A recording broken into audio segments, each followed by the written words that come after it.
मदोन्मतीयम् भवसारनेत्रम् ज्ञानं च देवं भवतं श्रियं वै अथोद्भवां देह नरं नराणां मांसं नार्यं भवतां श्रियं वै। मैं आज का प्रवचन भर्तृहरि के इस श्लोक से करता हूं।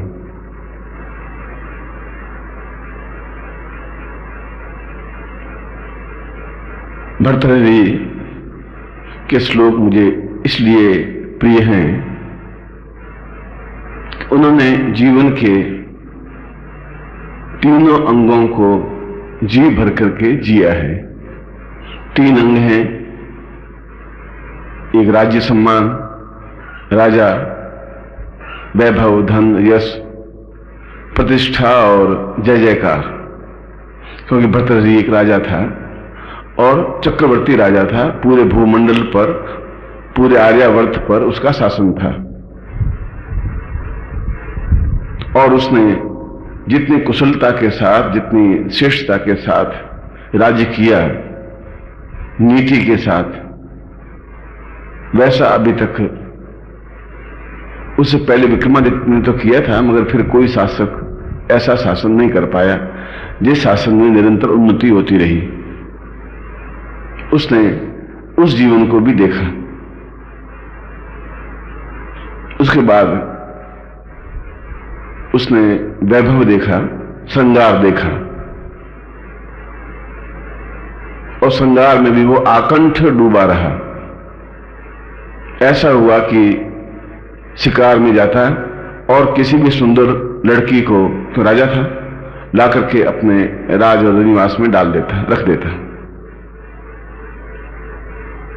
और आपको मालूम होना चाहिए कि भर्तृहरि के 3000 रानियां थी, 3200 से भी कुछ ज्यादा रानियां थी, और प्रत्येक के लिए अलग अलग मकान बनवाए भर्तृहरि ने, और उसमें सारी सुख सुविधाएं जुटाई। और ऐसा भी हुआ कि एक उसकी पत्नी थी हेमवती, उसके साथ 5 महीने तक उस मकान में ही रहा, बाहर निकला ही नहीं। न राज्य में गया, न राज्य वैभव में गया, न मंत्री परिषद बुलाई, न मतलब न्याय किया, न लोगों की फरियाद सुनी, महल से बाहर नहीं निकला। जैसे जयपुर के राजा जय सिंह अपनी नई रानी के प्यार में डूब गया और बाहर निकला ही नहीं, और बाहर से मंत्री लोग दरवाजा खटखटाते रहे कि महाराज 2 महीने हो गए हैं, लोगों की फरियादें आई हैं, अत्याचार हो रहे हैं, आप न्याय करें। आखिर न्याय कौन करेगा? तो अंदर से उत्तर देता कि मैं कुछ नहीं जानता हूं, मैं बाहर नहीं आऊंगा। और बिहारी ने, उस समय केवल बिहारी में ताकत थी, उसने दरवाजे पर जाकर के एक श्लोक पढ़ा, नहीं पराग नहीं मधुर मधु नहीं विकास यही काल, अली कली ही सो बंध्यो आगे कौन हवाल। न पराग है, न मधु है, न विकास है, यहीं पर काल है, मृत्यु यहां निश्चित है। हे भंवरे, हे अली, कली ही सो बंध्यो, तो इस कली से बंधा हुआ है, मगर आगे हवाल क्या होगा? तो इस बात को सोचो। और एक क्षण में जो मंत्रियों की बात नहीं सुनी, उस बिहारी की उस श्लोक को सुनकर जय सिंह बाहर आया और उसने वापिस राज्य कार्य को संभाला। भर्तृहरि तो उससे भी 10 गुना ऊंचा निकला कि 6 महीने तक भी शासन में नहीं आया, न सभासद बुलाई। एक महल से दूसरे महल में चला जाता, दूसरे से तीसरे वापस पहले में दूसरे तीसरे, बस 3 महीने लंबा घूमता रहता बस। और बाहर उसमें जो इंजड़े होते थे उनको ही तलवार लेकर के शासन का पहरा देते रहते थे, बाकी लोगों को वहां आना निषेध था। क्योंकि राजाओं को डर था कि यदि कोई पुरुष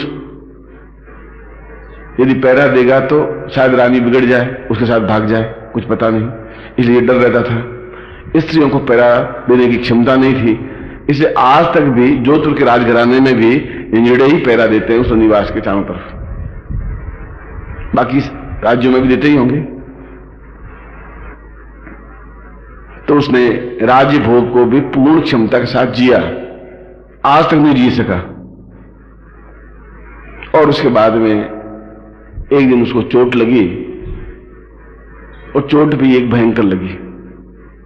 शायद मैंने इस प्रसंग का आपके सामने उल्लेख किया कि स्त्रियाश्चरित्रम पुरुषं स भाग्यम देवो न जानाति कुतो मनुष्य। अब तो पुरुष चरित्र भी उससे ज्यादा तेज होने लगे हैं, पर यह श्लोक किसी पुरुष ने लिखा है, ऐसे स्त्रियों के बारे में लिख दिया है। यदि कोई स्त्री लिखती तो यह कहता है पुरुष चरित्रम देव से भाग्यम कुतो जानाति कुतो मनुष्य, ऐसा कर लेता है। मगर चूंकि पुरुषों ने ये सब ग्रंथ लिख दिए हैं, इस स्त्रियों के ऊपर ढोल गंवार शुद्ध पशु नारी ये सब ताड़न के अधिकारी बस। और नारी को ठोकने का अधिकारी है तो पुरुष को बैंते मारने का क्यों नहीं अधिकारी है? पर तुलसीदास जी को इतना रत्नावली ने दुख दे दिया था, इतनी हालत खराब कर दी थी कि गुस्से में था वो, और वो गुस्सा निकला रामचरितमानस में कि वो ढोल को पीटे तो जोर से आवाज आएगी, पत्नी को पीटने से वो कंट्रोल में रहती है। तुलसीदास की प्रतिक्रिया थी। कबीरदास जी ने कहा कि नारी विष की बेलरी गुरु अमृत की खान, ये नारी विष की बेल है, ये नारी जहर की पुड़िया है। कबीरदास ने ऐसा लिखा, इसलिए उसके 4 रानियां थी, 4 बेगमें थी, और 4 बेग में संसार की सबसे ऊंची लड़ाकू स्त्रियां थी। इससे ऊंची लड़ाकू पैदा हुई नहीं अभी तक, शायद होंगी नहीं। यदि वो पानी पिए, कहां असला पानी पी करके लड़ाई करेगा ना, पी ले पानी, पी ले, तो पानी पी ले और पी ले। रोटी खाए, उसने कहा कि नहीं ताकत ले जिससे ज्यादा लड़ाई कर सके, नहीं खाए तो भूखे मर, मुझे बदनाम कर दे मुझे। कबीरदास दुखी हो गए थे, इसलिए उनकी प्रतिक्रिया निकली। इसलिए अगर मैं ये कह रहा हूं कि भर्तृहरि ने यदि कोई प्रतिक्रिया व्यक्त की तो उसको एक ठोकर लगी और उसने वैराग्य ले लिया। जिस स्त्री को पुरुष अपनी पत्नी को सबसे ज्यादा प्रेम करता था, जिसके यहां 6 महीने तक रहा, राज्य कार्य भूल गया, उस स्त्री ने उसको इतना अधिक धोखा दिया, विश्वासघात किया कि उसकी कोई कल्पना नहीं। यद्यपि ये लंबी थोड़ी कहानी है, और फिर मैं कभी इस कहानी को मैं कई बार दोहरा भी चुका हूं। और उसने गुरु के पास जाकर के कहा कि मैं वैराग्य चाहता हूं। उसने कहा तुम राजा हो, मैं तुम्हारी प्रजा हूं, तुम्हारे शासन में मेरा आश्रम है, और तुम वैराग्य ले रहे हो, राज्य कार्य कौन चलाएगा? उसने कहा मेरे मरने के बाद कौन चलाएगा? और जो मरने के बाद चलाएगा उसको मैं जीवित ही देख लेना चाहता हूं कि कैसे चलेगा, डूब रहा है, ठीक चल रहा है, गतिशील हो रहा है, नहीं हो रहा है। मुझे इसकी चिंता नहीं है, मुझे अपनी चिंता है, क्योंकि मैं भटका हुआ इंसान हो रहा हूं। मुझे मालूम नहीं पड़ रहा है कि मैं किस पगडंडी पर चल रहा हूं। मैं मोहग्रस्त हो गया हूं। मैं पत्नी और स्त्री और पुत्र और धन और वैभव और यश और सम्मान और परिवार के बीच में उलझ गया हूं कि जिसकी कोई सीमा नहीं है। ज्यों ज्यों सुरजी बजो चहत त्यों त्यों उर्जत जात। ज्यों ज्यों मैं सुलझ करके निकलना चाहता हूं कि चलो ये 4 समस्या मिट गई, अब 2 रह गई, तो त्यों त्यों 6 समस्याएं और आ जाती हैं। और ज्यों ज्यों सुलझ करके निकलना चाहता हूं त्यों त्यों उलझता ही जाता हूं, यूं तो मैं उलझता ही रहूंगा। ऐसा तो जीवन में आएगा ही नहीं कि मैं सुलझ करके वैराग्य लूं, क्योंकि वैराग्य लेने के लिए कोई तारीख और तिथि निर्धारित नहीं होती। और वैराग्य का तात्पर्य यह नहीं सन्यासी कपड़े पहने। वैराग्य का तात्पर्य है कि इस राग द्वेष से दूर हो जाए। जो राग से द्वेष दूर हो जाता है वह वैरागी है। राग का मतलब है न किसी लेना न किसी देना। कोई कहे तो ठीक, जवाब दे देना है तो सुन लेना कि कुत्ते भौंकते हैं, भौंकने दीजिए, कुत्तों का काम भौंकना है, वो भौंकेंगे। मुझे अपने मंत्र गति से गतिशील होते रहना है, मुझे अपना लक्ष्य ध्यान रखना है, क्योंकि ये सब मेरे साथ चलेंगे नहीं, चल ही नहीं सकते, संभव ही नहीं है। ये हमारा मोह है और हम मोह में डूबे हुए हैं, और डूबे हुए थे और डूबे हुए रहेंगे मेरे प्रवचन के बाद भी, क्योंकि इससे पहले 25,000 गुरुओं ने ये बात कह चुके हैं। मैं पहला व्यक्ति नहीं हूं। इससे पहले 25,000 गुरुओं ने, ऋषियों ने अपने शिष्यों को, अपनी प्रजा को यह बात कह चुके हैं कि ये तुम्हारा कोई संसार में तुम्हारा नहीं है, तुम बेकार मोह में ग्रस्त हो और तुम्हें अपने आप में राग रहित होकर के अपने खुद के रास्ते को चुन करके गतिशील होना चाहिए। उसके बाद भी उनके चित्त पर कोई प्रभाव नहीं पड़ा, तो मैं भी समझता हूं कि मेरे कहने का भी चित्त पर प्रभाव मेरे शिष्यों पर या मेरी प्रजा पर नहीं पड़ेगा। फिर भी मेरा धर्म, मेरा कर्तव्य यह है कि मैं अपनी बात को दृढ़ता के साथ कहता रहूं। इसलिए भर्तृहरि ने 3 शतक लिखे, नीति शतक, श्रृंगार शतक और वैराग्य शतक। केवल 300 श्लोक लिखे।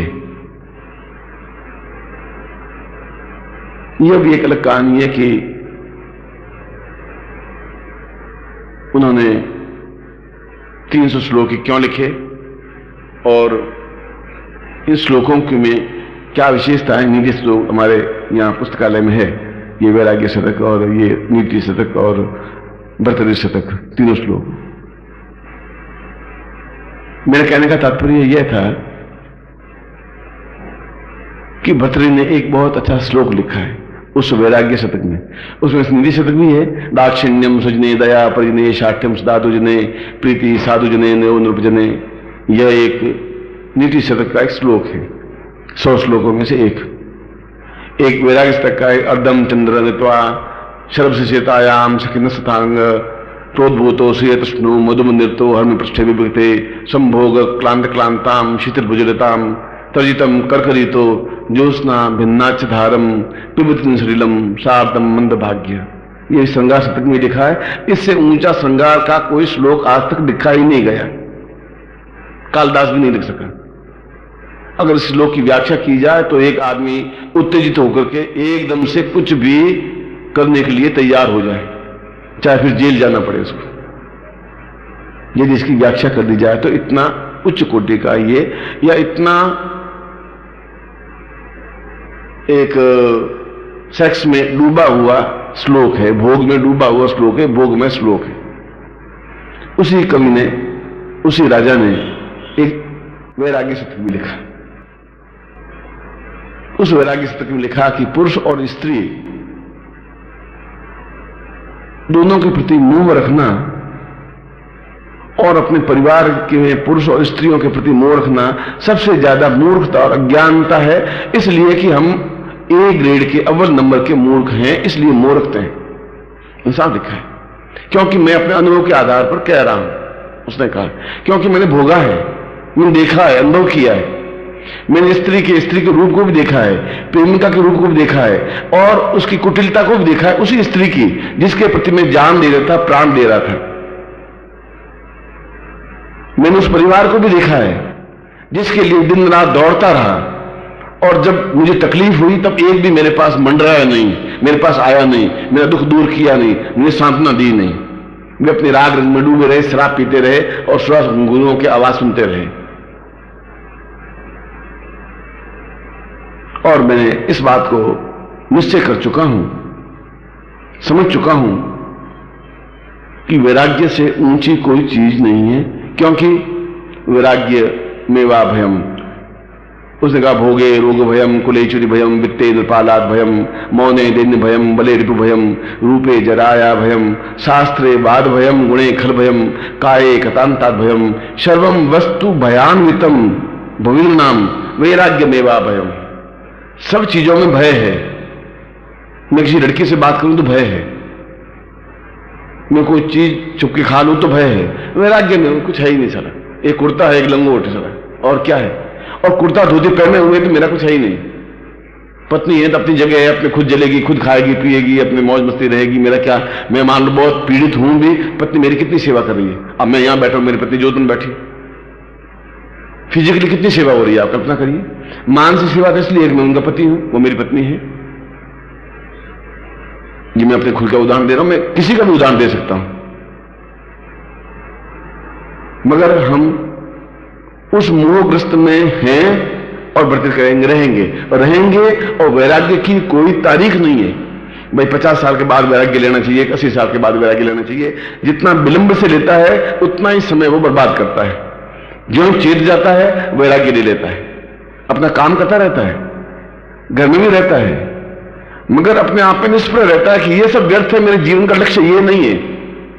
क्योंकि मुझे मरने के बाद और जीवित काल में भी मुझे कोई याद नहीं करेंगे, मैं सामान्य जीवन व्यतीत करूंगा। आप मालूम इस मकान में कौन रहता है? सामने मकान में तुम इस साल भर से तो यहां रहते हो, इस मकान में कौन रहता है? तुम्हें कुछ मालूम है? इस नाम क्या है? इसके बेटे का नाम क्या है? इसकी पत्नी का नाम क्या है? इस बहू का नाम क्या है? मुझे कुछ आप नाम तो बताइए। आप तो एक साल भर से रह रहे हैं, क्योंकि इस व्यक्ति ने जिंदगी में कुछ किया ही नहीं। कपड़े की एक दुकान खोली सिर्फ चांदनी चौक में, और कपड़ा लाके बेचता, कट पीस का कपड़ा बेचता हुआ, और एक बेटा और एक बेटी है, मकान 8 कमरे और बना दिए। 8 कमरों में 3 लोग कैसे समाएंगे? उन 5 कमरों का क्या होगा? मुझे ये समझ में नहीं आया। फिर डाइनिंग रूम अलग, 3 किचन अलग, 8 बाथरूम अलग। ये मकान इसके साथ जाएगा नहीं।